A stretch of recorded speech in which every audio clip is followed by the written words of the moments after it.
Hello बच्चों, स्वागत है आपका हमारे चैनल खंडवा क्लासेज में। तो बच्चों, आज हम class 6 learn well smart mathematics का चैप्टर नंबर 7 का जो एक्सरसाइज है 7.3 आज हम इस वीडियो में कंप्लीट करेंगे। तो बने रहिए हमारे साथ इस वीडियो में। और अगर आपको बाकी के चैप्टर्स के वीडियो देखने हैं या फिर बाकी की किसी भी एक्सरसाइज का वीडियो देखना है तो आप नीचे डिस्क्रिप्शन में प्लेलिस्ट का लिंक है, उसमें से बाकी की एक्सरसाइज की वीडियो भी वॉच कर सकते हो। तो प्लीज़ इस वीडियो को ज़्यादा से ज़्यादा लाइक करें और प्लीज़ अपने जो क्लासमेट्स हैं उनके साथ में वीडियो को शेयर करें। और अगर आपने हमारे चैनल को सब्सक्राइब नहीं किया है तो प्लीज़ इस चैनल को सब्सक्राइब करें। Share and subscribe with your friends, that is my request to you. And you can enjoy your chapter and you can pause. Let us start the exercise 7.3. Question number 1. Which of the following are algebraic expressions? इनमें से कौन algebraic expressions है और कौन नहीं है। ठीक है, तो algebraic expressions के लिए वेरिएबल और नॉन वेरिएबल दोनों ही जो क्वांटिटी है उनका होना ज़रूरी होता है। ठीक है, जिसमें दोनों में से सिर्फ मान लीजिए कि नॉन वेरिएबल क्वांटिटी है तो वो एक्सप्रेशन नहीं होगा, और अगर दोनों में से एक है मतलब वेरिएबल तो भी होगा।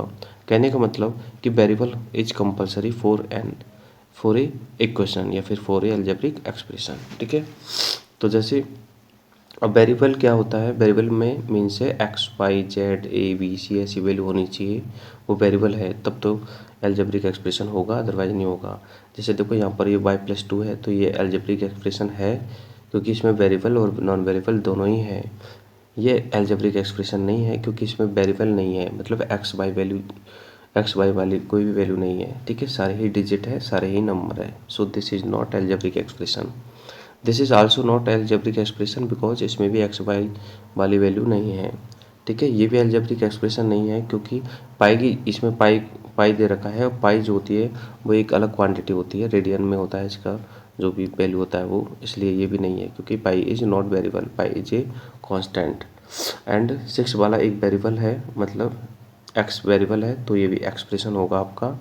ये भी एक्सप्रेशन नहीं होगा। ठीक है, ये भी एक्सप्रेशन होगा, ये नहीं होगा, सॉरी ये होगा y/3 है इसलिए ये होगा, ये भी एक्सप्रेशन होगा। ठीक है, तो कौन एक्सप्रेशन होगा कौन नहीं होगा और क्या क्राइटेरिया होना चाहिए एक्सप्रेशंस के लिए, वेरिएबल और नॉन वेरिएबल होनी चाहिए, और अगर दोनों नहीं है तो सिर्फ वेरिएबल होनी चाहिए। ठीक है, तो आप देख सकते।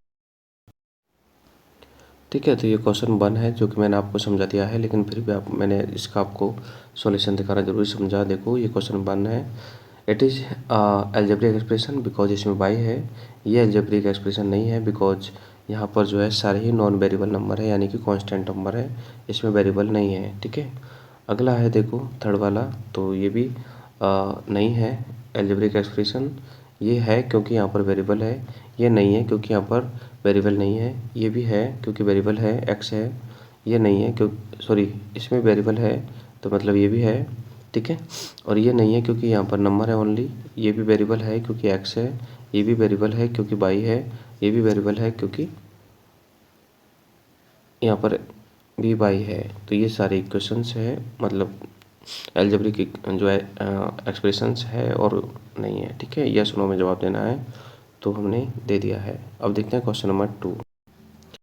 नेक्स्ट क्वेश्चन 2 है आइडेंटिफाई द ऑपरेशंस। ठीक है, यहाँ पर ऑपरेशंस को आइडेंटिफाई करना है। ऑपरेशंस हमारे 4 होते हैं, एडिशन, सब्ट्रैक्शन और डिवीजन और मल्टीप्लिकेशन। इनमें से हमें आइडेंटिफाई करना है कि जो एक्सप्रेशंस दे रखे हैं इनमें कौन सा एडिशन मतलब कौन सा ऑपरेशन है। ठीक है, और forming the following expression and how to be expression have been formed and write each of the phrase. मतलब ये एक्सप्रेशंस कैसे बने हैं तो हमें वो भी राइट करना है। ठीक है, तो देखते हैं। जैसे फर्स्ट क्वेश्चन है z/5, तो हमें साफ दिख रहा है कि यहाँ पर z में 5 से डिवाइड किया गया है, यानी कि डिवाइड ऑपरेशंस को यूज किया गया है। ठीक है, तो z/5 है तो यहाँ पर जो ऑपरेशन यूज किया गया है वो डिवाइड है क्योंकि डिवाइड में है ये। और इसको हम रीड कैसे करेंगे, इसको हम कैसे बोलेंगे, तो हम इसको बोलेंगे z इज डिवाइडेड बाई 5। ठीक है, नेक्स्ट 8z है, तो यहाँ पर भी हमें दिख रहा है कि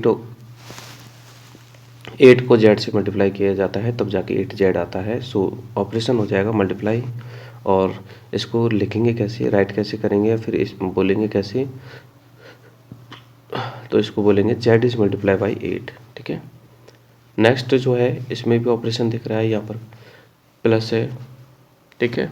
तो ऑपरेशन मैंने एडिशन लिखा है और इसको रीड कैसे करेंगे कि 5 इज एडिड टू -2m, मतलब -2m में 5 ऐड करेंगे। नेक्स्ट है ऑपरेशन, यहाँ पर m और -7 को मल्टीप्लाई किया जाता है तब जाके -7m आता है। सो ऑपरेशन का नाम मल्टीप्लाई, और इसको रीड करेंगे कि -7 इज मल्टीप्लाइड टू m, ठीक है। नेक्स्ट है, यहाँ पर भी आपको दिख रहा है ऑपरेशन, ठीक है, सब्ट्रैक्शन है। सो ऑपरेशन सब्ट्रैक्शन लिख दिया, और कैसे रीड करेंगे, 18 इज सब्ट्रैक्टेड फ्रॉम 5y, मतलब 5y में से 18 को सब्ट्रैक्ट करेंगे। नेक्स्ट क्वेश्चन आपका थर्ड है, give expression for each of the case, मतलब इनमें इसको हमें रीड करना है स्टेटमेंट्स को, और इनके लिए एक्सप्रेशंस बनाने हैं, ठीक है। जैसे 7 सब्ट्रैक्टेड फ्रॉम m, ठीक है, m में से 7 को सब्ट्रैक्ट करना है -m में से, तो -m -7 ये हो गया इसका ऑपरेशन, ठीक है, मतलब इसका अलजेब्रिक एक्सप्रेशन। तो ऐसे हमें बनाने हैं, ठीक है। तो 7 सब्ट्रैक्टेड फ्रॉम -m, तो ये इसका बन जाएगा m -7, और -y मल्टीप्लाइड 8, तो 8 इंटू -y करेंगे तो 8y, 5 times by 2 which 3 is added, 5 times by का मतलब 5 मल्टीप्लाई बाई, 5 मल्टीप्लाई बाई करेंगे तो 5y, और 3 इज एडेड तो 5y प्लस 3, ठीक है। नेक्स्ट है 5 टाइम्स बाई, तो 5y, और 3 सब्ट्रैक्टेड तो 5y -3, यहाँ पर 5y प्लस 3, ठीक है, एड सब्ट्रैक्शन का फर्क है। नेक्स्ट क्वेश्चन है बाई इज मल्टीप्लाइड बाई 5, मतलब 5 और बाई को मल्टीप्लाई करेंगे तो 5y, और कह रहा है कि इसके रिजल्ट को सब्ट्रैक्टेड करना है 16 में थे, सो 16 - 5y।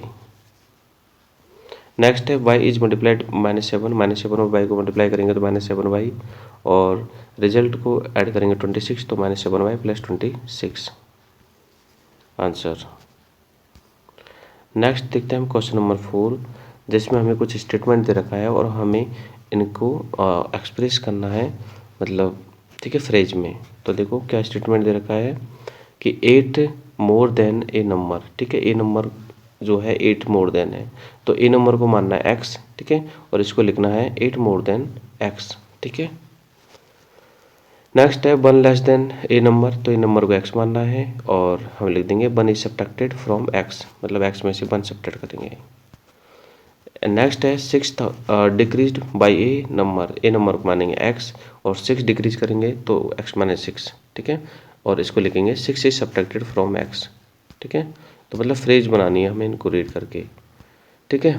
नेक्स्ट है 3 time of A number means x का 3 टाइम 3x, और डिक्रीज 8 मतलब 3x -8, इसको हम रीड करेंगे 8 is subtracted from 3 time of x, ठीक है।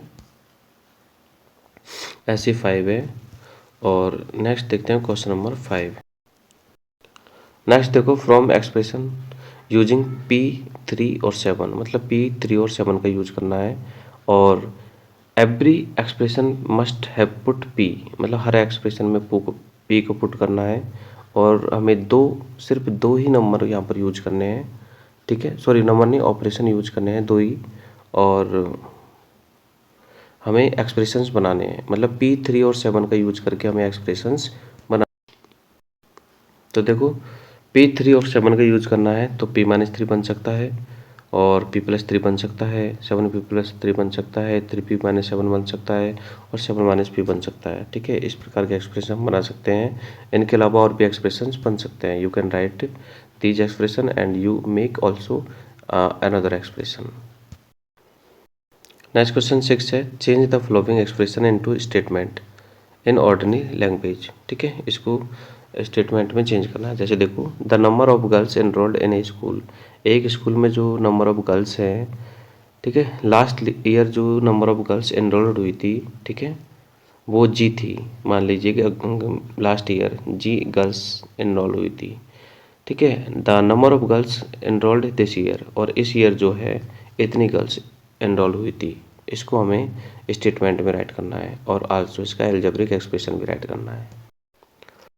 तो देखो number of girls enrolled last year की गर्ल्स थी जी, और इस साल की गर्ल्स है ये 3g - 10, तो हमें एक स्टेटमेंट में राइट करना है इसको। तो देखो कैसे राइट कर सकते हैं statement, number of girls enrolled this year, मतलब इस साल जो गर्ल्स एनरोल्ड हुई है, ठीक है, वो 10 लेस देन है 3 time of the previous girls enrolled, मतलब पिछले साल जो गर्ल्स एनरोल्ड हुई थी उसकी 3 टाइम का 10 लेस देन है, 3 टाइम का 10 लेस देन है। ठीक है, ऐसे हम इसका स्टेटमेंट बना सकते हैं, तो ये आप नोट कर लीजिए।